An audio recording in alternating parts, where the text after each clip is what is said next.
வணக்கம். Welcome to கதை திரட்டு. இந்த வீடியோவில் நம்ம என்ன கதை கேட்க போறோம்னா, தியாகி தோழி தலைவி கதையின் 9வது பகுதி. நம்ம சேனலை இதுவரைக்கும் சப்ஸ்கிரைப் பண்ணாதவங்க சப்ஸ்கிரைப் பண்ணுங்க.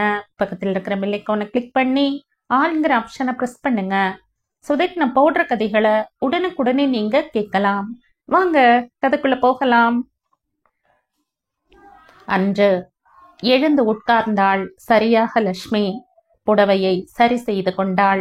வாழிய செந்தமிழ், வாழ்க நற்றமிழ், வாழிய பாரத மணித்திருநாடு. பாடுங்கோ. அப்பாவுக்கு பிடித்த பாட்டா எல்லாருமா சேர்ந்து பஜனையாட்டமா பாடுங்கோ.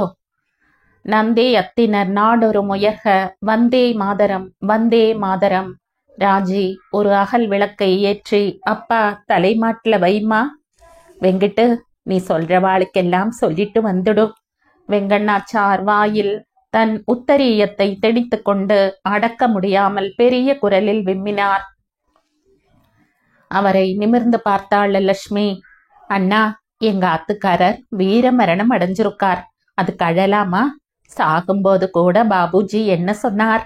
எப்ப போராட்டமாம்னு கேட்டுண்டேதான் இருந்தார். சாகும்போது கூட அவருக்கு சுதந்திரத்தை பற்றிய எண்ணம்தான். அவருக்கு கோழைத்தனமாய் இருக்கிறது பிடிக்காது. யாரும் இங்கே அழக்கூடாது. எல்லாரும் அவருக்காக சுதந்திர பாட்டு பாடுங்கோ, வீர முழக்கம் செய்யுங்கோ. ஏதோ ஒன்று உள்ளே புகுந்து ஆட்டுவதைப் போல உத்வேகத்துடன் ஆரம்பித்தாள்.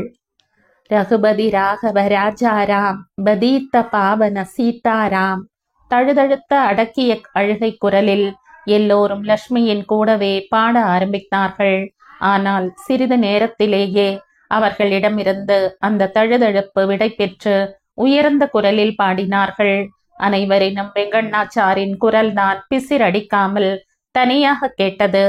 ஆனால் அவர் கண்கள் மட்டும் கொட்டுவதை நிறுத்தவே இல்லை. அகல் விளக்கு பிரகாசமாய் எரிந்து அந்த சூழ்நிலையையே புனிதமான கோவிலின் கர்ப்ப கிரகம் போலாக்கி இருந்தது. விஷயம் தெரிந்து ஒவ்வொருவராய் வந்து மாலை போட்டு அவரை வலம் வந்து வணங்கினார்கள். அப்படியே உட்கார்ந்து கூடவே பாடினார்கள். ஒரு பாட்டு முடிய மற்றொன்றாய் வெங்கண்ணாச்சார் ஏதோ விசை அழுத்தப்பட்டவர் போல் பாடிக்கொண்டே இருந்தார். வாய் பாடிக்கொண்டிருக்க மனம் மட்டும் நாராயணனிடம் புலம்பிக் கொண்டிருந்தது. நானும் இன்னும் எத்தனையோ வேலைகள் பாக்கி இருக்க. இப்படி நீ போகலாமா? எத்தனை அடிபட்ட, எத்தனை தடவை ஜெயிலுக்கு போன. ஆனாலும் உன்னோட சுதந்திர உணர்ச்சி குறையவே இல்லையே. நிச்சயமா தேசம் ஒரு நல்ல தோழனை இழந்து விட்டது. நிஜம்தான். நானும் என்ன ஒரு கஷ்டம்னாலும் உன்னை தேடிண்டு வந்துண்டே இருந்த. இப்படி போயிட்டியேப்பா. இல்ல, நான் அழல, அழமாட்டேன். அது உனக்கு பிடிக்காது. செய் அல்லது செத்து மடின்னு காந்திஜி சொன்னதை செஞ்சு காட்டிட்ட. வீர மரணம் அடைஞ்சுட்ட. உன்னோட காரியங்கள்ல நான் ஒத்தாசைதான் செஞ்சனே ஒழிய என்னை முழுமையா இந்த வேள்வியில பங்கேற்கணுங்கிற எண்ணம் எனக்கு ஏற்படவே இல்லையே. நானா ரொம்ப வெக்கப்படுறேன்ப்பா. இனியிலிருந்து நானும் என்ன கஷ்டம்னாலும் இந்த தோழர்களோட சேர்ந்து இந்த வேள்வியில குதிக்க போறேன். என்னை ஆகுதியா தரப்போறேன். உன்னோட இந்த சரீரத்து மேல ஆணையா சொல்றேன். இது சத்தியம். இனிமே கலங்கிறதுங்கிறது என் விஷயத்துல கிடையாது. ஆமா. கண்களை நன்கு துடைத்து கொண்டார். வாய் மட்டும் பாட்டை முழங்கிக் கொண்டிருந்தது. தனக்குத்தானே சொல்லிக் கொள்வது போல மனம் இழைந்து பாடினார் வெங்கண்ணாச்சார். வலிமையற்ற தோழினாய் போ போ போ, மார்பிலே ஒடுங்கினாய் போ போ போ. கிளி பிடித்த நெஞ்சினாய் போ போ போ, கீழ்மை என்றும் வேண்டுமாம் போ போ போ.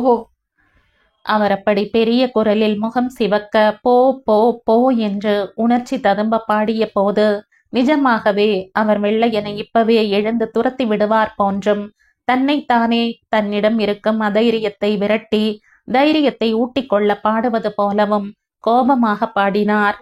எல்லோருக்கும் அந்த உணர்வு தொற்றிக்கொள்ள அனைவரும் சேர்ந்து போ போ போ என்று ஒரே குரலில் பாடியது உண்மையிலேயே வெள்ளையனின் காதில் விழுந்திருந்தால் ஓடித்தான் போயிருக்க வேண்டும். அந்த கூடமே அன்று ஒரு புனிதத்தில் நிரம்பி இருந்தது. ஜாதி மத பேதம் இல்லாத எல்லோரும் ஓரினம், எல்லோரும் ஓர்குலம், எல்லோரும் இந்திய மக்கள் என்ற ஒரே எண்ணத்துடன் கூடி நின்றது. எதிர்கால பாரதத்தின் உன்னதமான நாட்டின் உயர்வை கூறுவது போல் அமைந்திருந்தது. லட்சுமி திட்டவட்டமாய் கூறிவிட்டாள், ராமநாதா, உங்க அப்பா ஒரு காந்தியவாதி. அவரோட அடியை பின்பற்றி நடந்தார். அவருக்கு எந்த ஒரு சாஸ்திர சம்பிரதாயமும் வேண்டாம். காந்திஜி நினைச்ச ராம ராஜ்யத்தோட கனவுதான் உங்க அப்பாவோடதும். அவருக்கு ஜாதி பேதம் இல்லை. மனித ஜாதி என்கிற எண்ணம் தான் இருந்ததே ஒழிய வேற இல்லை.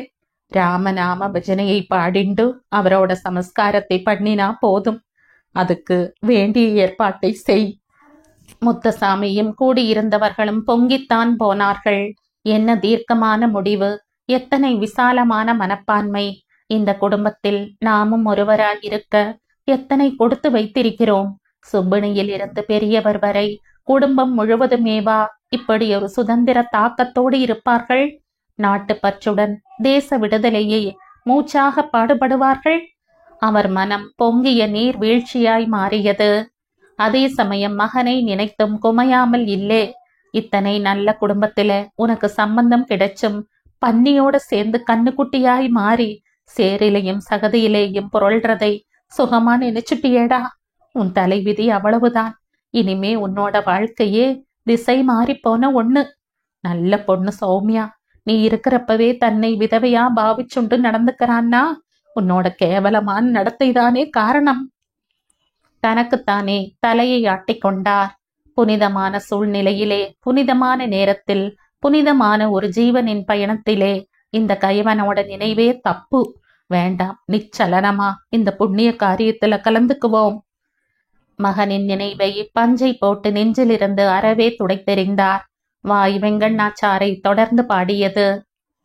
தூய கதராடை நாராயணனின் உடலில் பளிச்சென்று ஒளி வீசியது. ஒரு உண்மையான தூய்மையான இந்தியனின் இனிய பயணம் துவங்கியது. ராம ராம ஜெய ராஜா ராம், ராம ராம ஜெய சீதாராம், சீதாராம் ஜெய சீதாராம், பஜோ பணப்போரே சீதாராம். நெருப்பு சட்டியுடன் ராமநாதன் முன்னே செல்ல மாற்றி மாற்றி நாராயணனை சுமந்து கொண்டு அந்த புனிதனின் யாத்திரை தொடர்ந்தது. பெரியவர் இறந்ததை கேட்டு மூர்த்தி ஒருவேளை வந்தாலும் வருவான் என்ற நப்பாசை கொண்டிருந்த ராஜிக்கு அவன் வராமலே இருந்தது ஒருவித ஏமாற்றத்தையும் சீற்றத்தையும் ஒருங்கே தந்தது. ஒரு கத்தல் இல்லை, கதறல் இல்லை. அமைதியான அடக்கமான தெய்வீகமான ஊர்வலமாக இருந்தது நாராயணனின் யாத்திரை. குழந்தைகள் இடியும் மின்னலும் இல்லாத ஒரே சீரான மழையைப் போல் விசும்பலும் கேவலும் வெளிவராத வண்ணம் கண்களை மட்டும் சொரிய விட்டு கொண்டு தாத்தாவின் இறுதி பயணத்தை பார்த்தபடியே இருந்தனர். லட்சுமியின் மனதில் என்ன இருந்ததோ குவித்த கையுடன் கணவனையே பார்த்தவள் அந்த ஊர்வலம் தெருமுனை திரும்பும் வரை பார்த்து கொண்டே இருந்தாள். பாட்டியை தழுவியபடியே கண்ணீருடன் நின்ற சௌமியா தாத்தா தெருமுனை திரும்பியதும் பாட்டியையும் திருப்பினாள். பாட்டி, வா, உள்ள போலாம். பலம் இழந்தவள் போல் ஒரு வினாடி நின்ற லட்சுமி லேசாக நடுங்கிய தன் கரங்களை சௌமியாவின் கரங்களோடு கோர்த்து கொண்டாள். தளர்ந்த நடையுடன் உள்ளே சென்றாள். பார்த்து தாங்கிக் கொள்ள முடியவில்லை. அதைவிட லட்சுமி வாய் திறந்து அழுது கதறினாலே தேவலை போல இருந்தது அனைவருக்கும். தலைக்கு குளித்தாள், உடையை மாற்றிக்கொண்டாள், ராஜி தந்த காஃபியையும் குடித்தாள்.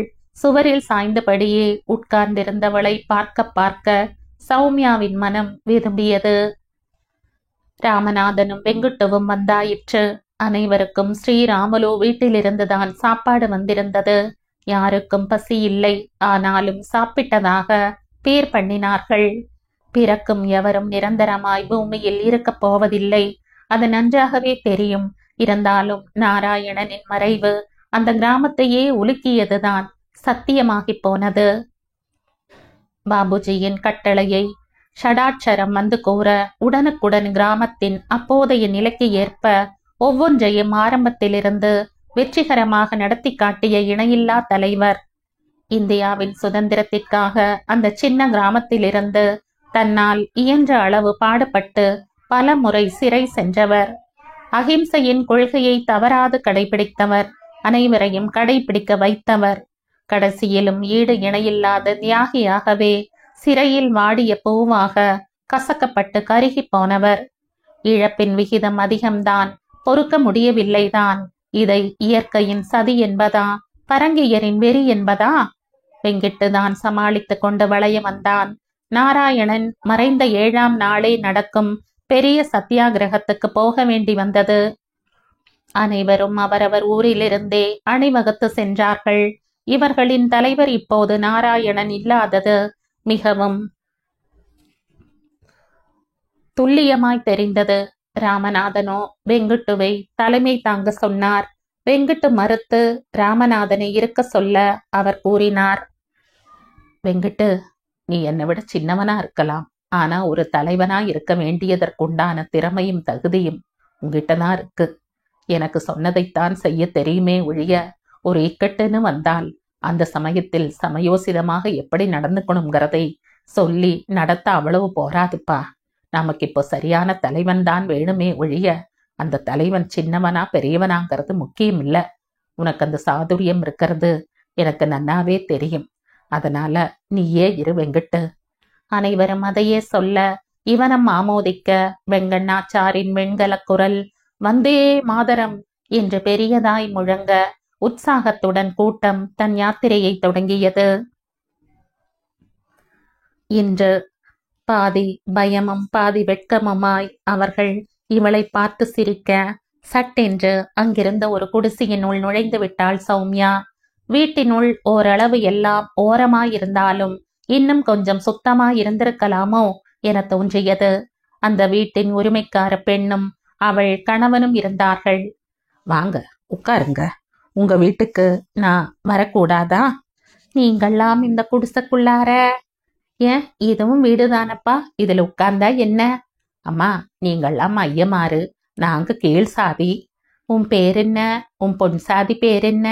சொல்லவே இல்லையே. 2 பேரும் ஒருவரை ஒருவர் பார்த்து நாணத்துடன் சிரித்து கொண்டே தலை குனிந்தார்கள்.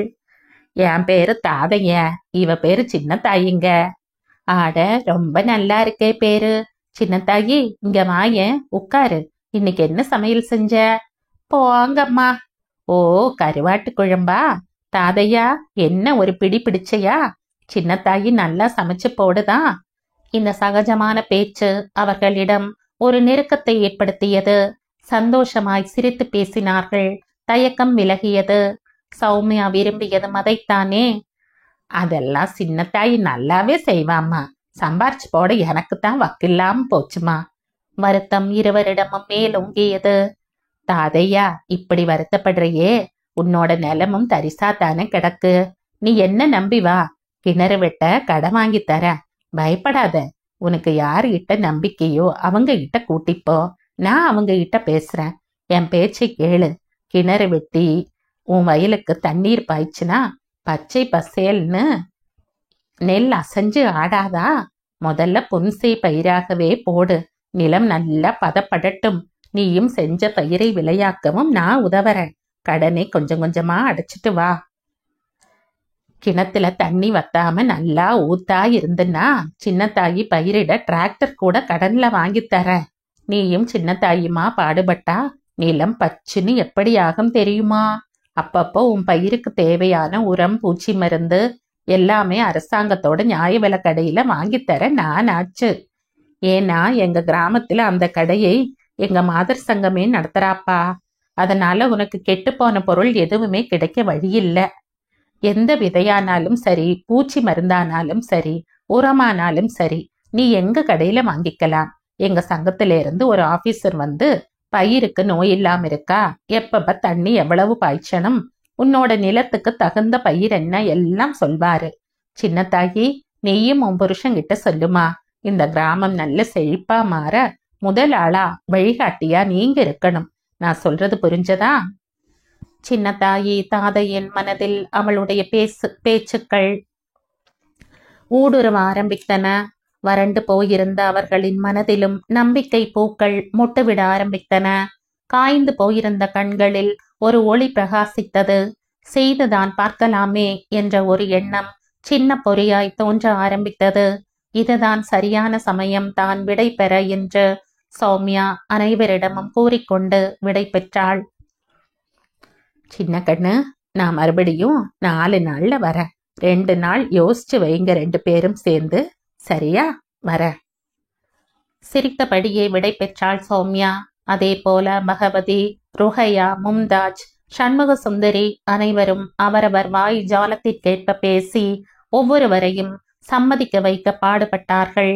தலைவர் மாரப்பனிடமும் விடை பெற்று கொண்டு மறுபடியும் வண்டிகளில் ஏறிக்கொண்டார்கள். கண்டிப்பாக அவர்களின் பேச்சு அவர்கள் மனதை ஓரளவு அலைக்கழிக்க வைக்கும் என்பது இவர்களுக்கு நன்றாகவே புரிந்தது.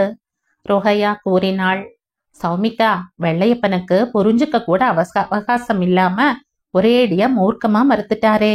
ஆனா அவங்க மனைவி வெக்காளிமாதான் அவரையும் முறைச்சு பேசி என் பேச்சுங்களையும் காது கொடுத்து கேட்டுச்சு. நான் பேச பேச அந்த ஆளு பதிலுக்கு எடக்காகவே பேசிட்டு வந்தாரு. நானும் அதை தள்ளி விட்டுட்டு என் பேச்ச பேசியே முடிச்சேன். ஆம்பளைகளாலேயே முடியலையா? இந்த பொட்டச்சிங்க இந்த ஊரை நிமித்த போறாங்களாம். அடேங்கப்பா, இன்னா தகிரியும்டாப்பா, பார்த்து போடலாம் அதையும் அப்படின்னு சொன்னாருக்கா. எனக்கு உள்ளுக்குள்ள கோவம்தான் வந்துச்சு. ஆனாலும் காரியம் பழமாகணுமேன்னு வாயை இறுக்கிக்கிட்டேன். அதுக்கு என்கிட்ட அவங்க சம்சாரம் மன்னிப்பு கேட்டுச்சுக்கா. ருஹையா, எக்காரணம் கொண்டும் நீ யாரையும் எளப்பமாகவோ கோபமாகவோ பேசவே கூடாது. யாருக்கும் ஒரு சந்தேகம் ஏற்படலாம்தான். அது தப்புன்னு நினைக்கிற பாரு, அது ரொம்பவுமே தப்பு ருஹையா. நாம் அந்த நிலையில இருந்தா இதை விட மோசமாத்தான் பேசியிருப்போம். ஏன்னா இந்த நாட்டுல அவங்களுக்கு எந்த விதமான சகாயமோ ஆதாரமோ கிடைக்கல. அதனால அவங்க மனசுல வெறுப்பும் பயமும் தான் இருக்கு. அரசாங்கங்கிறது பணம் உள்ளவங்களுக்கு தாங்கிற அபிப்பிராயம் அவங்க மனசுல நிறையவே இருக்கு. காரணம், அரசாங்கத்துல வேலை செய்யற சில ஆளுங்களோட கீழ்த்தரமான நடத்தையால தான். நாம இதை சவாலா எடுத்துண்டு இறங்கிய இந்த காரியத்துல வெற்றி அடையணும். அதை நம்மோட குறிக்கோளா வச்சுக்கணும். இதுல நமக்கு நிறைய கசப்பான நிகழ்ச்சிகள் ஏற்படலாம். ஆனாலும் பொறுத்துண்டு நாம நம்ம காரியமே கண்ணா இருக்கணும். யாரும் வாயை அனாவசியமா அதிகமா ஓட்டக்கூடாது. புரிஞ்சுட்டீங்களா? கண்டிப்பா சௌமிகா. நாம் அந்த கிராமத்தை எப்படி மாத்தி காண்பிச்சு எல்லோரும் மூக்குல விரலை வைக்கிற மாதிரி பண்றோமா இல்லையான்னு பாருங்களேன். சண்முக சுந்தரி கூறியதும் பகவதி கூறினாள், வாயில விரல வச்சுக்கிட்டு திரும்பி வராதபடி நடந்தா சரி. அனைவரும் கலகலவென்று சிரித்தனர். அன்று ராஜாஜியின் தலைமையில் நடந்த அந்த சத்தியாகிரகத்தினால் பேர் தெரியாமல் இருந்த எத்தனையோ ஊர்கள் உலகத்தின் கண்களில் ஒரு முக்கிய இடமாக காட்டப்பட்டது. அதே சமயத்தில் மகாத்மாவின் தலைமையில் ஒரு கூட்டம் வடநாட்டில் சத்தியாகிரகத்திற்காக தொடங்கப்பட்டது. வெங்கண்ணாச்சார் இத்தனை நாட்கள் இல்லாமல் முழுமையாக தன்னை இந்த சுதந்திர போராட்டத்திற்கு ஈடுபடுத்திக் கொண்டதில் வெறி பிடித்தவர் போல் செயல்பட்டதால் சீக்கிரமாகவே பலகீனமாகிவிட்டார். ஆனால் வேகம் குறையவில்லை. சத்தியாகிரகம் முடிந்து வரும்போது வெங்கண்ணாச்சார் என்று யாராவது அடையாளம் காட்டினால்தான் நம்ப முடியும். அந்த அளவிற்கு மோசமான நிலைமையில் அவரை வீட்டுக்கு கூட்டி வந்தார்கள் வெங்கிட்டுவும் ராமநாதனும். அவரின் குரல் ஒன்றுதான் அவரை அடையாளம் காட்ட காரணமாய் இருந்தது. வீட்டில் அவரை ராஜியும் சௌமியாவுமாக எவ்வளவு கவனித்தும் லட்சுமி ஆறுதல் கூறியும் வர வர மோசமான நிலைமைக்கே தள்ளப்பட்டார். என்னால ஒரு போராட்டத்தையே சமாளிக்க முடியாம இப்படி ஆயிட்டனே. சுகவாசியா பழகினது எவ்வளவு தப்புன்னு இப்ப புரியறது மாமி. மனசு ரொம்ப ஆசை இருந்தும் செய்ய முடியாம சும்மா கிடக்கிறது அவமானமா இருக்கு. அதுவும் உங்களுக்கும் தொந்தரவு கொடுத்துண்டு வேளா வேலைக்கு சாப்பிட்டுண்டு சே, என்னையே எனக்கு பிடிக்காம போச்சே. சௌமியா, நாளானா தினத்துக்கு ஒருத்தரா இவா புறப்பட்டு போறா. அங்க மறியல் இங்க கூட்டம்னு நான் ஒன்னும் லாயக்கில்லாதவனா இப்படி பூமிக்கு பாரமா அன்னத்துக்கு தண்டமா கிடக்கிறேனே குழந்தை. என்னை வீட்டுல வச்சுக்காதம்மா, ஆஸ்பத்திரியில சேர்த்துடு. கவனிச்சா கவனிக்கிறா, இல்லாட்டி போறா. நீங்க என்ன வச்சுண்டு சிரமப்பட வேண்டாம். எனக்கு மனசு ஒப்பல்ல. மாமி, என்ன ஆஸ்பத்திரியில சேர்க்க ஏற்பாடு செய்திடுங்கோ. ஆமா, கண்டிப்பா சொல்லிட்ட. சின்ன குழந்தையாய் அடம் பிடித்தார். சாப்பிட மறுத்தார். தனக்குத்தானே சுய பரிதாபம் கொண்டு இன்னும் கஷ்டப்பட்டார். லட்சுமி கஞ்சியை டபராவிலும் டம்ளரிலுமாய் மாற்றி மாற்றி ஆற்றிக்கொண்டே வந்தாள். ஆஹா, எனக்கு வேண்டாம். ஒரு வேளை பட்டினி கிடந்தா நான் ஒன்னு செத்து போயிட மாட்டேன். இனி வேலைக்கு வேலை ஒரு வேளைதான் சாப்பிட்றதுன்னு தீர்மானிச்சுட்டேன். வேண்டாம், கட்டாயப்படுத்தாதீங்கோ. ஓஹோ, வீட்டிலேயே உண்ணாவிரதம் இருக்கிறதா தீர்மானிச்சுட்டேளா? சரி இருங்கோ. நீங்க எந்த வேளை சாப்பிட்றீளோ அந்த வேளைதான் இந்தாத்திலேயும் எல்லாருக்கும் சாப்பாடு. நீங்க எப்ப பட்டினியோ அப்ப நாங்களும் பட்டினி கிடக்க போறோம். சரி, இந்த கஞ்சியை குடிக்க வேண்டாம். நாங்களும் இன்னைக்கு சாப்பிட போறதில்லை. சௌமி, இந்த கஞ்சியை உள்ள வச்சிடும். இன்னைக்கு வீட்டுல சமைக்க வேண்டாம்னு அம்மாட்ட சொல்லிடு. அடுப்பை இழுத்து தனிய வச்சிட சொல்லு. ஏன்னா வீட்டுல ஒருத்தர் பட்டினி கிடக்கிறப்போ நாம எப்படி சாப்பிடுறது சொல்லு? பாபுஜியோட சித்தாந்தமே அதுதானே. எல்லோருக்கும் ஒரு வேளை சாப்பாடாவது நன்னா கிடைக்கணும், யாரும் பட்டினி இருக்க கூடாதுன்னு. சரியான துணிகள் உடுத்துறதுக்கு இல்லாம தவிக்கிற ஜனங்களை பார்த்துத்தானே அவரும் சட்டை போடுறதை விட்டு 2 துண்டுகளோடு நின்னார்.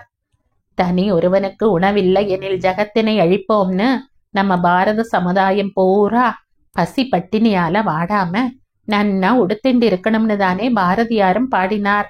அவர் பாட்டை நாம பாடினதோட நிறுத்திடுறதா? அதை நடைமுறையிலையும் கடைபிடிச்சு நடத்தி காட்ட வேண்டாமா? அதனாலதான் சொல்ற. அண்ணா தன்னை நமக்கு பாரமா நினைக்க ஆரம்பிச்சிட்டார். அந்த மாதிரி அவர் நினைக்க நாம என்ன தப்பு செஞ்சோம்னு எனக்கு புரியல. அதனால அம்மாவை சமைக்க வேண்டாம்னு சொல்லு போ. கண்டிப்பாக லட்சுமி கூறவும் திடுக்கிட்டு போனார் வெங்கண்ணாச்சார். கிணறு வெட்ட பூதம் புறப்பட்ட கதையாக. நாம ஒண்ணு நினைக்க வேறு ஒண்ணு நடக்கிறதே என்ற பயம் தோன்றியது. தன்னால் குழந்தைகளும் இல்லையா பட்டினி கிடக்கும் என்று தோன்றியதும் உடனே அவசர அவசரமாக கூறினார். சௌமியா, கஞ்சிய கொண்டாமா, நான் குடிச்சிடுறேன். என்னால பசங்க குட்டி பெரியவா யாரும் பட்டினி கிடக்க வேண்டாம், நான் குடிச்சுடுறேன். மளமளவென்ற கஞ்சியை குடித்துவிட்டு வாயை துடைத்து கொண்டார். கோபமாக ஒருவித விரைப்புடன் மறுபுறமாக திரும்பி படுத்து கொண்டார். லட்சுமியின் முகத்தில் ஒரு நமிட்டு புன்னகை அரும்பியது. அண்ணா, உங்களுக்கு வயசாச்சே ஒழிய இன்னும் சின்ன குழந்தைதான் நீங்க. இப்ப கோபம் எதுக்கு சொல்லுங்கோ? ஒரு போராட்டத்துக்கு போயிட்டு வந்தா உடம்பு பலகீனமாகத்தான் ஆகும். ஆனா மனசுல தைரியத்தையும் பலத்தையும் ஏந்திக்கணும். ஏன், பெருமாள் அடிபட்டுண்டு வரலையா? அவனுக்கு நாங்க கஞ்சி காப்பி மருந்துன்னு தரல. எங்க ஆத்து மாமாவுக்குத்தான் உடம்பு சரியில்லாம போச்சு. அப்ப டாக்டர் வந்து மருந்து தரலையா? மறுபடி அவர் உடம்பு தேறி அடுத்த போராட்டத்துக்கு தயாரானாரா இல்லையா? அப்படி இருக்கிறப்ப நீங்க மட்டும் ஏன் இப்படி ஒடுங்குறேள்? சரீரம் அடிபடலாம், பலகீனம் ஆகலாம், சக்தி இல்லாம ஒடுங்கலாம். ஆனா மனசு இருக்கே, அதை தைரியமா பலவீனப்படாம இன்னும் பலப்படுத்தி வச்சுக்கணும். ஏன்னா அடிபட்டிருக்கிற சரீரத்துக்கு மருந்து மாத்திரை நல்ல ஆகாரம் கொடுத்து பலகீனத்தை கொஞ்ச நாளிலேயே போக்கடிச்சு தேத்திடலாம். ஆனா மனசு பலகீனப்பட்டதோ அதுக்கு மருந்தே இல்ல, தேர்றதும் கஷ்டம். அதுதான் சொல்றேன், உங்க மனசை தெம்பா வச்சுக்கோங்கோ. இப்ப உங்க உடம்பை நன்னா தேத்துண்டு அடுத்த போராட்டத்துக்கு ஜம்முன்னு தயாராயிடுங்கோ. மனசை தளர விடாதீங்கோண்ணா. நீங்க எங்களுக்கு கஷ்டத்தை தரதா நினைச்சுக்க கூடாது, அது ரொம்ப தப்புண்ணா. பகவான் என்ன சொல்லியிருக்கார் தெரியுமா? மானவ சேவைதான் மாதவ சேவைன்னு. சீக்கிரமா மருந்து கஞ்சி குடிச்சு தெம்பா நடமாடுங்கோ, பார்க்கலாம். நான் சொல்றத புரிஞ்சுண்டேளா? எத்தனை அழகாய் லட்சுமி பிறர் மனசு புண்படாமல் அதே சமயம் ஆணித்தரமாக செய்ய வேண்டியவைகளை கூறுகிறாள். இவளுக்கு கோபமே வராதா? என்னை அதட்டி சொல்லியிருந்தால் இந்த வார்த்தைகள் என் மரமண்டையில் ஏறி இருக்குமா? மனசை பூவால் தொடுகிறாள். அர்த்தம் இல்லாத நினைப்பை மனதுக்குள் வைத்து கொண்டு அனாவசியமாய் குமைந்தது நான் தானே. ச, வயசுக்கு தகுந்த மூளை இல்லையே. மனுஷா மனசை படிக்கவும் தெரிஞ்சுக்கணும், அதுவும் ஒரு கலைதான். என்னன்னா பேசாம இருக்கேள், இன்னும் கோபம் தணியலையா? லட்சுமி சிரித்தபடி கேட்டபோது அவருக்கும் சிரிப்பு வந்தது. ஐயோ, அப்படியெல்லாம் ஒண்ணும் இல்ல. இப்படி அசட்டுத்தனமா நடந்துட்டமேன்னு எனக்கு தோணித்து. இனிமே இப்படியெல்லாம் நடந்துண்டு உங்களையும் சங்கடத்துல நிறுத்திட மாட்டேன், மன்னிச்சுடுங்கோ. இப்பத்தானே சொன்னேள், அதுக்குள்ள மன்னிப்பு கிண்ணிப்புன்னு. சரி விடுங்கோ. 1 மணிக்கா நல்ல சூடா ரசம் சாதம் கரைச்சு தர சொல்றேன்.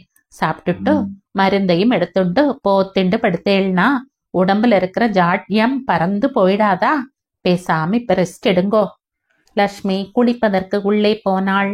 ஜனகத்திற்கு இத்தனை நேரம் இதை பார்த்ததினால் புல்லரிப்பு ஏற்பட்டது. அப்பப்பா, என்னமா ஒத்தடம் கொடுக்கறாப்புல பேசுறா. இதெல்லாம் நமக்கு ஒன்னும் தெரியலையே. மனுஷாளா பிறந்துடலாம், ஆனா மனுஷாளா வாழவும் பேசவும் தெரிஞ்சுக்கணும். அதுதானே முக்கியம். நமக்கு நல்ல பாடம் கத்துக்க இது ஒரு சந்தர்ப்பம். அதை வீணாக்காம கத்துக்கணும். எந்த ஒரு இக்கட்டான சமயத்தையும் தன்னோட தெளிவான பேச்சால அந்த நிலையையே மாத்திடுறாளே. ஒரு நல்ல இதமான சுமூகமான சூழ்நிலையை உண்டாக்கிடுறாளே. இது எல்லோருக்கும் வருமானா? நாராயணன் இறந்த பின் வந்த 10ஆம் நாளன்றும் இதே போல் பிள்ளைகள், நாட்டுப்பெண், பேரன் பேத்திகள், மற்றவர்கள் எல்லோரையும் கூப்பிட்டு உட்கார வைத்து எப்படி பாந்தமா விஷயத்தை கூறினாள். ராமு, வெங்கட்டு எல்லோருக்கும் சொல்றேன், நன்னா கேட்டுக்கோங்கோ. அப்பா என்கிட்ட முன்னமையே ஒரு விஷயத்தை கண்டிப்பா சொல்லி இருக்கார். நான் அவரோட சொற்படி நடக்கிறதா வாக்கு கொடுத்திருக்கேன். என் வரையில உங்க அப்பா சாகல, என்னோட தான் இருக்கார். அப்பா நான் எப்போதும் இருக்கிறாப்பிலேயே இருக்கணும், வேற ஒன்னும் கோலம் பண்ணிக்க வேண்டாம், தாலியை கூட கழட்டக்கூடாதுன்னு சொல்லி இருக்கார். நானும் சரின்னு சொல்லி இருக்கேன்.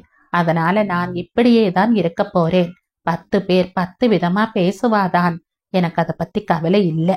உங்களோட அபிப்பிராயம் என்னன்னு சொல்லுங்கோ, மறைக்க வேண்டாம். ஏன்னா என்னால உங்களுக்கு நாளைக்கு ஒரு சங்கடம் வரக்கூடாது. அதனாலதான் சொல்றேன், கேட்கிறேன். நீங்க என்ன சொன்னாலும் தப்பா எடுத்துக்கவும் மாட்டேன். நிறுத்தினாள் லட்சுமி. ஒரு வினாடி கூட தாமதியாமல் சொல்லி வைத்தாற்போல் ராமுவும் வெங்கட்டுவும் லட்சுமியின் கால்களில் நெடுஞ்சான் கிடையாக விழுந்து நமஸ்கரித்தார்கள். எழுந்தபோது இருவரின் கண்களிலும் தாரை தாரையாக நீர். ராமநாதனால் பேச முடியவில்லை. அம்மா, வெங்கட்டு தான் பேசினான். மா, 10 பேர் என்ன, 100 பேர் 1000 விதமா பேசினாலும் எங்களுக்கு அக்கறை இல்லம்மா. அப்பா எது சொன்னாலும் அது சரியா இருக்குங்கிறது எங்க வரையில சர்வ நிச்சயமா நம்புறோம்.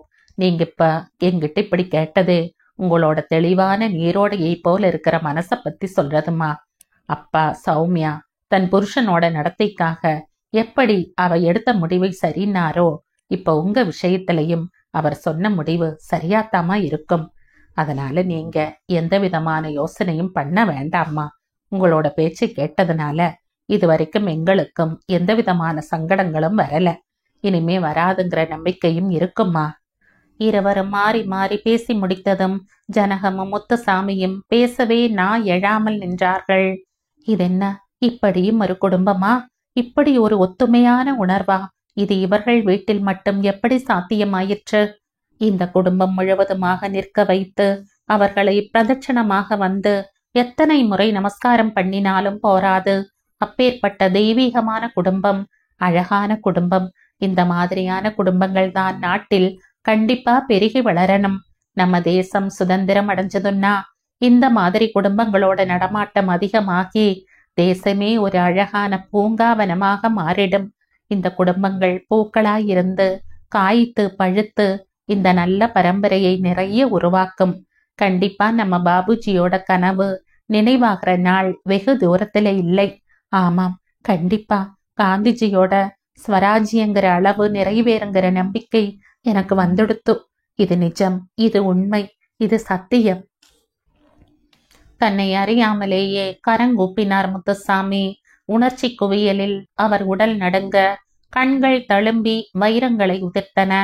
ஜனகம்தான் அவரை தன் நிலைக்கு கொண்டு வந்தாள். ஏனா, என்ன பண்றது? பயமா இருக்கு. மாற வலிக்கிறதா? வேர்த்து கொட்டுறதே. எனக்கு பயமா இருக்கு. இங்க பாருங்களே. எண்ணம் கலைந்த தேனீக்களாய் அவரை கொட்ட ஜனகத்தின் உலுக்கலில் மீண்டார் முத்துசாமி. இன்று இரவு 8 மணி ஆகிவிட்டது. சௌமியா வீட்டிற்கு வர சங்கத்திற்கு சென்று அனைவரையும் அனுப்பிய பின் அன்றைய வரவு செலவை பார்த்த பிறகு வீடு திரும்பினாள். உடல் கெஞ்சியது, என்னை சும்மா இருக்க விடேன் என்று. இப்படி அலைஞ்சு உடம்பு கெடுத்துக்காதம்மா. எனக்கும் தள்ளல. உனக்கு உடம்புனா என்னால தாங்க முடியுமா சொல்லு? என்ன எப்ப சாப்பிட்டியோ? வா, முதல்ல சாப்பிடு சொல்றேன். தளர்ந்த குரலில் ராஜை கூறியதும் வாய் திறவாமலேயே கை கால் அலம்பிக் கொண்டு வந்தாள். அம்மா அன்போடு பரிமாற திருப்தியாக சாப்பிட்டாள். ராஜை தாழ்வாரத்து தூண் அருகில் சாய்ந்து உட்கார அம்மாவின் மடியில் சௌமியா அலுப்பில் நிமிஷமாக தூங்கி போனாள். வேலையை முடித்து கொண்டு வந்த சுஷ்மிதா சௌமியா ராஜியின் மடியில் தலை வைத்து படுத்திருப்பதையும் ராஜி கண்ணீர் விட்டு கொண்டு உட்கார்ந்திருப்பதையும் பார்த்து திடுக்கிட்டாள். அக்கா, என்னாச்சுக்கா? சௌமியாவுக்கு ஏதேனும் கஷ்டமா? ஏங்கா அடரேள்? கேட்டபடியே சௌமியாவின் தலையை தூக்கம் கலையாமல் தன் மடிக்கு மாற்றிக்கொண்டாள். மரத்து போன கால்களை கைகளால் நீவிய ராஜி சுஷ்மிதாவின் தோளில் சாய்ந்து குமரினாள். சுஷ்மிதா, என் பொண்ணு எந்த சுகத்தையுமே அடையாம தலை நரைச்சு போயிட்டாளேடி. தாங்கவே இல்லடி. எத்தனை தங்கமான மனசு என் கண்மணிக்கு தெரியுமாடி? அவளுக்கு போய் வாழ்வே இல்லாம பண்ணிட்டானே பகவான். எத்தனையோ நாளா தெரிஞ்ச கதைதானாலும் இன்னைக்கு என்னமோ என்னால அடக்க முடியாதபடி அடி வயித்துல இருந்து சங்கடம் பிச்சுக்கிறதடி சுஷ்மா. நான் என்ன பண்ணுவேன்? எனக்கு தாங்கலையே பகவானே. அக்கா, உங்க பலகீனமான உடம்புல இப்படி கஷ்டப்படாதீங்கோ. இன்னும் பலகீனம் ஆயிடுவேள். எத்தனை அழுதாலும் சௌமியாவோட போன வாழ்க்கை திரும்பவா போறது?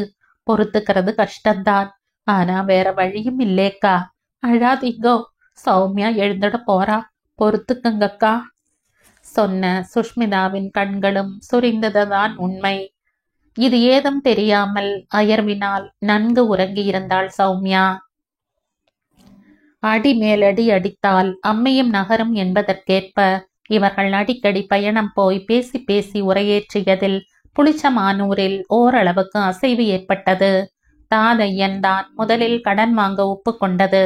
அவன் கடன் வாங்க தயாராகி விட்டான் என்று தெரிந்ததுமே அக்கம் பக்கம் கிராமங்களில் இருந்து அவனுடைய உறவினர்களும் சின்ன தாயின் உறவினர்களும் ஏதோ துக்கம் விசாரிப்பது போல் விசாரித்தனர். ஜெயிலுக்கு போக தயாரானவனை பார்ப்பது போல விசாரித்தனர். ஒருவனுக்கு மடங்காததான் தான் தோணி பயல் என்று ஏசினார்கள். ஆனாலும் அவன் மிரளாமல் சௌமியாவுடன் கடன் வாங்க வங்கிக்கு சென்றான். பலவிதமான கேள்விகள் விசாரிப்புகள் என்று வங்கிக்காரர்கள் அவனை குடைந்தெடுத்தாலும் சௌமியாவின் அயராத அலைச்சலுக்கும் பேச்சுக்கும் செவி சாய்த்து கிணறு வெட்ட பணம் தந்து விட்டார்கள். கட்டுக்கட்டாய் பணம் கையில் வந்ததும் சின்ன தாயையும் தாதையனும் பூரித்து போனார்கள். அந்த வங்கியின் வாசலிலேயே மனம் பொறாமல் சௌமியாவின் காலில் வீழ்ந்தார்கள். இதை எதிர்பார்க்காத சௌமியா சட்டென்று நகர்ந்தாள். தாதையா, இது என்ன? எழுந்துரு சொல்ற. இதெல்லாம் கொஞ்சம் கூட நன்னா இல்லப்பா. இப்படி காலில் எல்லாம் விழக்கூடாதுப்பா. அதுக்கு பதிலா கிணறெடுத்து பயிர் நட்டு நல்ல விளைச்சலை காண்பி. அதான் எனக்கு சந்தோஷம். இதெல்லாம் இல்ல, புரிஞ்சுண்டியா? இனிமே இப்படி அசட்டுத்தனமா நடந்துக்காத என்ன? சின்னத்தாயி, நீயும் தான். இனிமே இந்த நிமிஷத்துல இருந்து 2 பேருமா கிணறை எப்படி வெட்டலாம், வயலை எப்படி தண்ணி பாய்ச்சி பயிரிடலாம்னு இதையே தான் யோசனை செய்யணும். வேற எதை பத்தியும் சிந்தனையே உங்க 2 பேருக்கும் இருக்கக்கூடாது. முதல்ல அதுக்கு தயார் பண்ணுங்க. வாங்க போகலாம். தாத எனது நிலத்தில் எங்கு கிணறு வெட்டுவது என்பதை அதற்கான நிபுணரை அழைத்து வந்து தீர்மானித்து தோண்டவும் ஆரம்பமாயிற்று. சுமார் 1 மாதம் கிணறு தோண்டும் வேலை நடந்தது. அவ்வப்போது ஊராரும் வந்து நல்ல மனதுடன் அபிப்பிராயம் சொன்னவர் கொஞ்சம் பேரென்றால் நக்கல் செய்து நம்பிக்கை இழக்க செய்தவர்கள் மீதி பேர். தாதையனுக்கும் சின்ன தாய்க்கும் நம்பிக்கையும் அவநம்பிக்கையுமாய் மனமும் உடலும் அலைக்கழித்தாலும் சௌமியாவோ அவள் சங்கத்தாரோ சிரமம் பாராமல் தினத்திற்கு ஒருவராவது வந்து அவர்கள் இருவரும் சோர்ந்து போகாமல் உற்சாகப்படுத்திக் கொண்டே இருந்தார்கள். அந்த உற்சாகம் அவர்கள் இருவருக்கும் பக்கபலமாக இருந்தது. தாதையனையும் சின்னாவையும் சோர்ந்து போகாமல் உற்சாகப்படுத்தினாலும் 15-20 நாட்களிலேயே தண்ணீர் தட்டுப்பட வேண்டியது.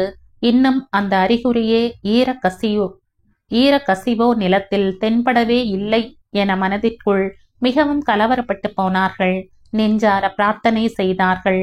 ஆனாலும் உறுதியில் இருந்து தளர விடாமல் நின்றார்கள். இறுதியில் மாதத்தின் கடைசி நாளில் லேசான ஒரு ஈரக்கசிவு மண்ணில் தோன்ற மனதுள் அனைவருக்கும் நம்பிக்கை துளிர்விட்டது. மேலும் 10 நாட்கள் தோண்டினார்கள். இன்னும் கொஞ்சம் ஈரக்கசிவு அதிகமாகியது. அடுத்த நாள் நம்பிக்கையுடன் தோண்டிய போது அவர்கள் நம்பிக்கை வீண் போகாமல் ஊத்துக்கண் திறந்து தண்ணீர் பீச்சி அடித்தது அவர்கள் மேல். ஓ என்ற சந்தோஷ கூச்சலும் குலவையிடும் கூக்குரலுமாய் அமளி துமளிப்பட்டது.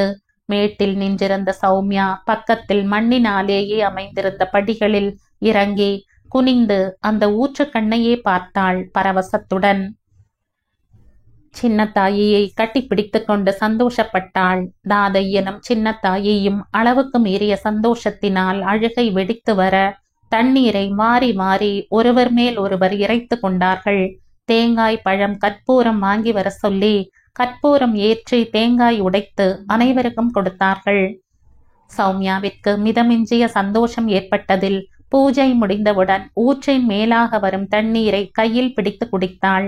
நல்ல ருசியுடன் ஜில் என்று குளிர்ச்சியுமாயிருந்தது. மூவருமாய் சந்தோஷத்துடன் தண்ணீரை வயிறு முட்டும் அளவிற்கு பருகினார்கள்.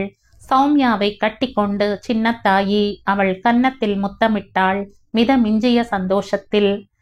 தாதையா, கிணத்துல தண்ணி கண்டிடுச்சுடோய்! சிறுவர்கள் கூக்குரலிட்டு கொண்டு ஓடி கிராமத்து வீடுகளில் பெரிய செய்தியாய் ஒலிபரப்பினார்கள். அஸ்வாரஸ்யமாயும் இதெல்லாம் வீண் வேலை என்பது போலவும் தாதையன் இனிமேல் கடனில் இருந்து மீளவே முடியாமல் அழுந்துவிடப் போகிறான், நிலமே பறிபோகப் போகிறது என கூறியவர்களும் சிறுவர்களின் கூச்சலை கேட்டு அதிசயத்தை கண்டறிபவர்களாய் பறந்தோடி வந்தார்கள். விஷயம் புரிந்ததும் புரியாதவருமாய் குஞ்சு குழுவானிலிருந்து தள்ளாடும் கிழவர் வரையில் அவரவர் வேகத்தில் தாதையனது நிலத்தை நோக்கி ஓடினார்கள். மணல் மேட்டில் ஏறி நின்று குனிந்து பார்த்தார்கள். தாதையனும் சின்னத்தாயையும் இன்னும் மேலே வராமல் சௌமியாவுடன் பேசிக்கொண்டும் உடலெல்லாம் தண்ணீரால் நனைந்தும் சிலிர்த்தும் சிரித்தபடி நின்றதை அனைவரின் கண்களும் ஆச்சரியத்துடன் பார்த்தன. தலைவர் தன் முண்டாசை இறுக்கி கட்டியபடி ஆனந்தத்துடன் குதித்து குதித்து நடனமாடிக்கொண்டே இறங்கினார். இரு கைகளையும் குவித்து தண்ணீரை பிடித்தவர் அப்படியே கண்களில் ஒற்றிக்கொண்டார். பிறகு பக்தியுடன் பருகினார். காணாத புதையலை திடீரென்று கண்டு விட்டதை போன்ற ஒரு களிப்பு அனைவருக்கும் தோன்றியது. மாரப்பனின் கண்களிலும் நீர் துளிர்த்தது. சௌமியாவை நோக்கி கை கூப்பினார். தாதையா, நம்ம ஊரு முதல்ல தண்ணிய கண்டிருக்கு. நாளைக்கே நம்ம அம்மனுக்கு இந்த தண்ணீரால அபிஷேகம் செஞ்சு படையல் போட்டுடணும்பா. உன் கிணறு வத்தாம பாதாள கங்கையா பாஞ்சு வரட்டும்பா. பூமி தாயும் குளிர்ந்து உன் பயிரை வாடாம பச்சு பச்சுன்னு வச்சுக்கட்டும்பா. நான் கூட நம்பிக்கை இல்லாம மசங்கி நின்னப்ப நீதான்ப்பா தைரியமா கால் வச்சு இறங்கின. எவ்வளவோ ஏச்சும் பேச்சும் உன் காதல உளராப்புல எல்லாரும் பேசினோம். ஆனாலும் நீ கொஞ்சம் கூட பாராட்டிக்காம பூமி தாயை நம்பி காரியமே கண்ணா இருந்த. உன்னோட முயற்சி உனக்கு நல்ல பலனையே கொடுத்ததுப்பா. ரொம்ப சந்தோஷமா இருக்குதாதையா. இனிமே நம்ம கிராமத்தோட தரித்திரம் சப்ஜாடா போயிடுங்கிற நம்பிக்கை எனக்கு வந்தாச்சுப்பா. எல்லாத்துக்கும் இந்த அம்மாதான் காரணம். நீ ஜெயிச்சிட்ட தாதையா. தாதையனை கட்டிப்பிடித்த சந்தோஷமாய் தட்டி கொடுத்தார். சௌமியாவிடம் திரும்பியவருக்கு கண்கள் கலங்கத்தான் செய்தன. தாயி, எத்தனையோ வருஷமா பஞ்சத்திலேயே அடிபட்டவங்களுக்கு எந்த வழியும் தெரியாம யாரும் எங்களுக்கு எது செய்யவும் உதவாம இருக்கிறப்ப நீங்க தான் தாயி தெய்வமா வந்திருக்கீங்க. எங்க எப்படி யார்கிட்ட போய் என்ன கேட்கணும் கூட தெரியாதவங்க நாங்க. நம்ம தலையெழுத்து இவ்வளவுதான்னு நோய் வந்த குழந்தையா எங்க எல்லார் நிலத்தையும் தரிசா புல்லு பூண்டு முளைக்க விட்டு வச்சிருந்தோம். இப்ப நீங்க வந்து எங்களுக்கு நல்ல வழி காட்டியிருக்கீங்க. அம்மா, எங்க எல்லாருக்குமே கடன் வாங்கி தாங்கம்மா. அதுதான் எங்களோட ஆசை. கண்டிப்பா வாங்கி தரேன். ஆனா அவங்க ஒட்டு மொத்தமா உங்க எல்லோருக்கும் தரமாட்டாங்க. ஒரு 10-15 பேருக்கு வாங்கி தரேன். அதுல கிணறு வெட்ட வெளியாளை கூப்பிடாம நீங்களே ஒருத்தருக்கு ஒருத்தர் வேலை செய்யுங்கோ. அது மட்டும் இல்ல, நிலத்தை பயிரிட தகுதியா உழுதுறதுக்கும் விதைக்கிறதுக்கும் நீர் பாய்ச்சறதுக்கும் நீங்களே உங்களுக்குள்ள உதவிக்கங்க. அதனால கூலிக்கு வெளியாளை கூப்பிடாம நீங்களே வாங்கிக்கலாம். தண்ணீர் கிணத்துல அதிகமா, அதாவது அளவுக்கு அதிகமா இருந்ததுன்னா பக்கத்து நிலத்துக்காரனுக்கும் உதவுங்க. இதுக்கெல்லாம் இன்னும் கொஞ்சம் நாள் ஆகும். பொறுமையா இருங்க.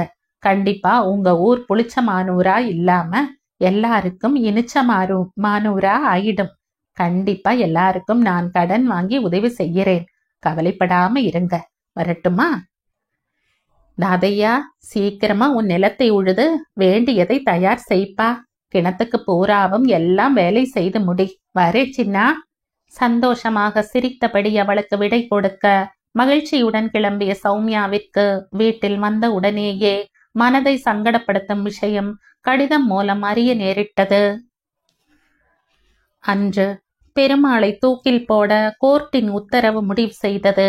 செய்தி பத்திரிகைகளில் அவனுடைய தூக்கு தண்டனை பற்றிய விவரங்கள் வெளியாகி இருந்தது. இது தவிர்க்க முடியாதுதான். பரங்கியரின் சிப்பாய்களால் அடிபட்டும் சுடப்பட்டும் உதைப்பட்டும் இறந்தவர்கள் ஏராளம். ஜெயில் வாசத்தினால் அவர்களுக்கு இழைக்கப்பட்ட கொடுமையினாலும் ஆரோக்கியமற்ற சூழ்நிலையாலும் நோய்வாய்ப்பட்டு சிறையிலேயும் விடுதலையான பின்பும் இறந்தவர்களும் அநேகம்.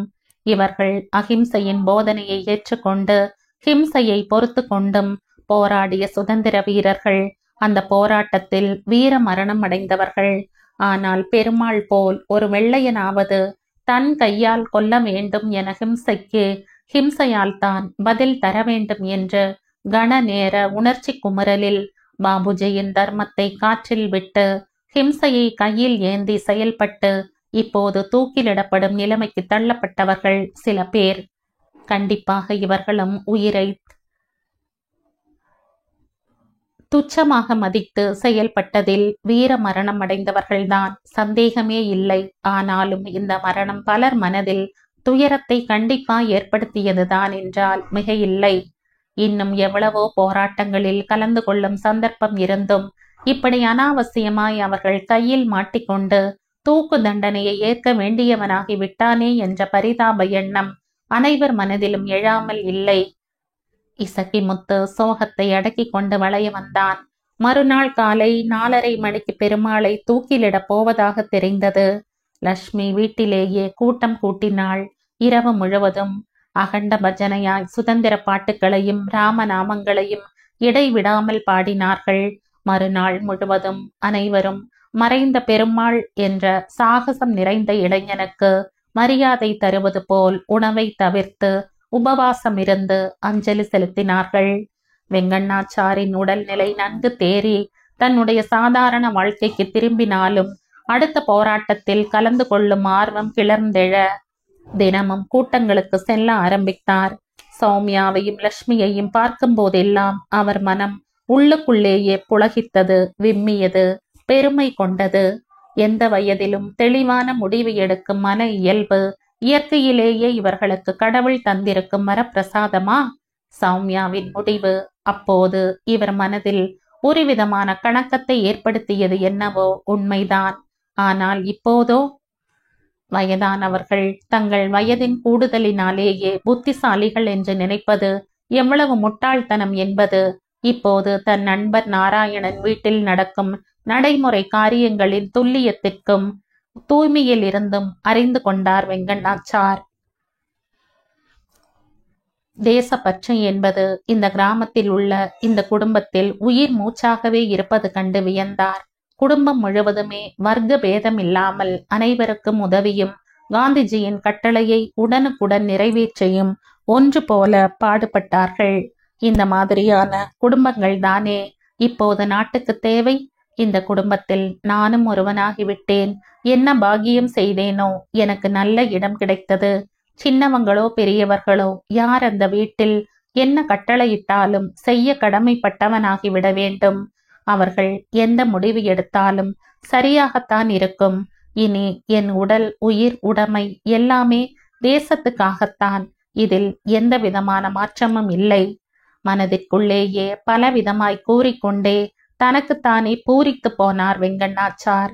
சாத்வீக முறையில் பாபுஜியின் கட்டளைப்படி போராட்டங்களும் மறியல்களும் தெற்கே நடக்கும்போது வடக்கே ஹிந்து முஸ்லிம் கலவரம் பிரம்மாண்டமாய் வெறி கூத்தாடியது. ஒரு கணம் நாடே ஸ்தம்பித்து போய்விட்டது என்பதுதான் நிஜம். ஒரு பக்கம் சுதந்திரத்திற்காக பரங்கியர்களிடமிருந்து நம் நாட்டை பெற வேண்டும் என்ற போராட்டம் தேசம் முழுவதும் நடந்து கொண்டிருக்க, வங்காளத்தில் குபீரென்று எரிமலையாய் ஹிந்து முஸ்லிம் கலகம் உள்நாட்டு கலக்கமாய் நடந்து பாரத மாதாவின் குழந்தைகளான சகோதர சகோதரிகளாகிய அவர்களே தங்களுக்குள் தாங்கள் அடித்து கொண்டு கொலையுண்டார்கள். இந்த ஸ்திரீகளை கற்பழித்து மானபங்கம் செய்தும் அவர்கள் செய்த அராஜகம் அளவிட முடியாத அளவுக்கு போய்விட்டது. பாபுஜி மனதளவில் நொறுங்கி போனார். அதுவும் நவகாளியில் நடந்த அநியாயம் அவர் இதயத்தை இரத்த கண்ணீர் வடிக்க செய்தது. நாடு முழுவதும் உள்ள இளைஞர்களுக்கு அறைகூவல் விடுத்தார் பாபுஜி. ஒவ்வொரு கூட்டத்திலும் அநியாயமாய் கற்பழிக்கப்பட்ட அந்த இளம் பெண்களுக்காக பரிதவித்து கண்ணீர் விட்டு இளைஞர்களிடம் வேண்டினார் காந்திஜி. அவருடைய உருக்கமான வேண்டுகோளுக்கு பலன் இல்லாமல் இல்லை. எத்தனையோ வாலிபர்களும் கல்யாணமாகாத நடு வயதினரும் அந்த பெண்களை மணந்து கொண்டார்கள், வாழ்வு அளித்தார்கள். அவர்களில் ஒருவனாய் வெங்குட்டுவும் இருந்தான். அம்மா, பாபுஜியோட வேண்டுகோளை படிச்சேன்மா. எனக்கு மனசு ஆறல. பிரிட்டிஷாரை கேவலமா நம்ம நாட்டு மனுஷாளே இந்து முஸ்லீம்னு தங்களை சாதி வெறியரா மாத்திண்டு என்ன அநியாயத்தை நம் நாட்டு பாரத பெண்களுக்கு பண்ணியிருக்கா. பாபுஜி வேண்டியது கேட்டது ஒரு நல்ல சுதந்திரத்தை, அதனால சுபிட்சமா உள்ள நாட்டு மக்களை. ஆனால் சுதந்திரம் வருவதற்கு முன்பே எப்படியெல்லாம் தங்களுக்குள்ள சண்டை போட்டுக்கிறாங்க பார்த்தேலாமா. ராமராஜ்யம் ராமராஜ்யம்னு பாபுஜி கனவு காண இங்கே ராவண ராஜ்யம் உருவாயிடுமோன்னு பயமா இருக்குமா. அம்மா, என்னால முடிஞ்சளவும் பாபுஜியோட கோரிக்கைகளையும் கட்டளைகளையும் நிறைவேற்றுறதுங்கிற பிரதிஜையோட இருக்கேம்மா. அதனால புரிஞ்சுதுடா வெங்கிட்டு, நீ என்ன சொல்ல வரேன்னு நல்லாவே எனக்கு புரியறது. ஆனா இதை என்கிட்ட சொல்ல உனக்கு ஏற்பட்ட தயக்கம்தான் ஏன்னு மனசுல ஆகல. நான் என்ன சொல்லுவேன்னு பயம். ஒப்புத்துக்க மாட்டேனாங்கிறது சந்தேகமா? என்ன தயக்கம்?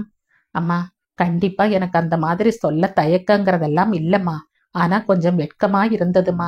என் கல்யாணத்தை பத்தி நானே நாணத்துடன் கூறினான் வெங்கிட்டு. போடா பைத்தியக்காரா, இந்த காரியத்தை செய்யறதுக்கு நீ தலையை நிமிர்ந்துண்டுன்னா சொல்லணும். வெட்கப்பட என்னடா இருக்கு? இன்னும் சின்ன பிள்ளையாட்டமா? சரி சரி வெங்கிட்டு, ராமநாதனை அழிச்சுண்டு உடனே போ. அங்கேயே இருக்கிற கோவில்ல கல்யாணத்தை முடிச்சுண்டே வா. முடிஞ்சா பாபுஜி கிட்ட ஆசிர்வாதம் வாங்கிட்டு வா. இதுக்கெல்லாம் நாளு கிழமைன்னு பார்க்க வேண்டாம். எல்லா நாளும் நல்ல நாள்தான். நாளைக்கே கிளம்புற வழியை பாருங்கோ. இங்க ஏதேனும் போராட்டம் அறியல்னா இசைக்குமுத்து இருக்கான், வெங்கண்ணாச்சார் இருக்கார், அவளோட நாங்க கலந்துக்கிறோம். இங்கத்தைய யோசனையை விட்டுட்டு போற காரியத்தை நன்னா சுபமா முடிச்சுண்டு வாங்கோ. அம்மா. ராமநாதன் தன் வயதையும் மறந்து தாயின் மடியில் விழுந்து குலுங்கி குலுங்கி அழுதார். அந்த வயதான குழந்தையை தன் மடியிலேயே அழவிட்டு முதுகை ஆதுரத்துடன் வருடியபடி அமர்ந்திருந்தாள் லட்சுமி.